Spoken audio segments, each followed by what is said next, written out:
Okay, this is Jerry Satterley of Texas Backyard Avocados. This is kind of a special video in preparation for the Texas Rare Fruit Grower Symposium.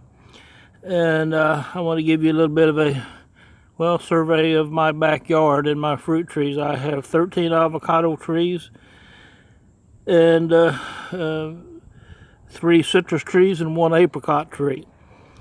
And this is to be in comparison with my very first video in November of 2016. This is October 5th, 2017. So in 11 months, these things have grown astronomically in my own perception. This is the Wilma tree. It has very large black fruit, probably the largest that I have seen. I don't know about the other fruit, that I just haven't seen it yet. But it has grown tremendously, particularly since the freeze. It was shocked real bad by the freeze. It boarded all of its fruit. Right here is the Carolina tree. I thought it was killed on the freeze, but it's alive. It's just not very vigorous. This is a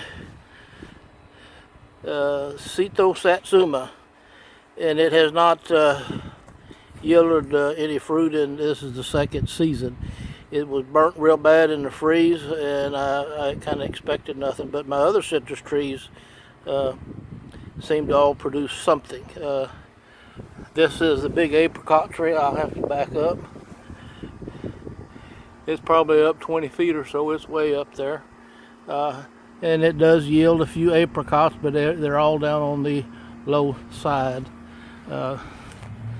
This is my prior tree, and it yielded about 18 avocados. They're small. They're probably the smallest of all the avocados, but they're very heavy producer. And this is my navel orange tree, and it's up it's up about 8 feet or so, and it has about 18 or so oranges on it. It had 2 blooms, an early bloom and a late bloom. This is my opal number 3, as I call it.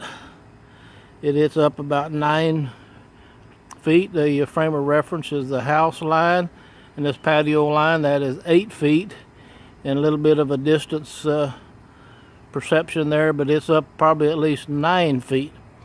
Right here is my Joey tree, and this was froze back during the freeze, and in March it was just about 6 inches tall, and now it's pushing 6 feet tall, at least 5 feet wide.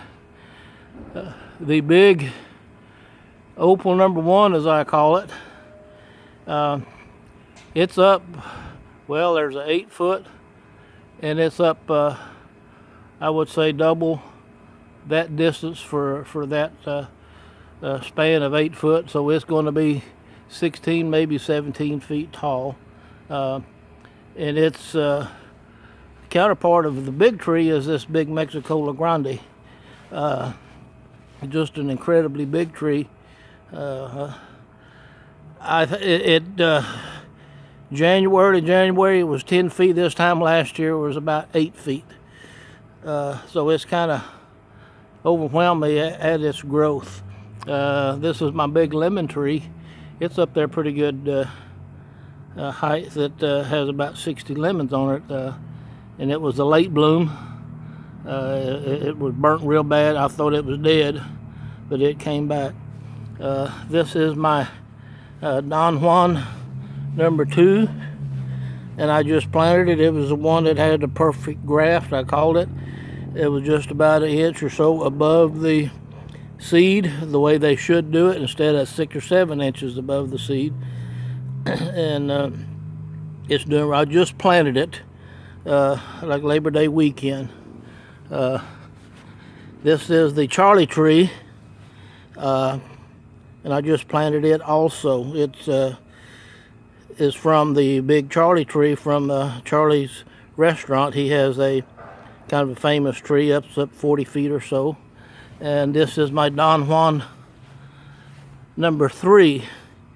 and it's up pretty good tall. I thought it was killed in the freeze, but it has come back real good. It's burnt, but it seemed to just come through it all, and it's doing fine. You see the 6-foot fence, and so it's planted. You know, when you plant them, you lose about a 18-inch height there when you plant them. So it was right at 8 feet tall when I planted it.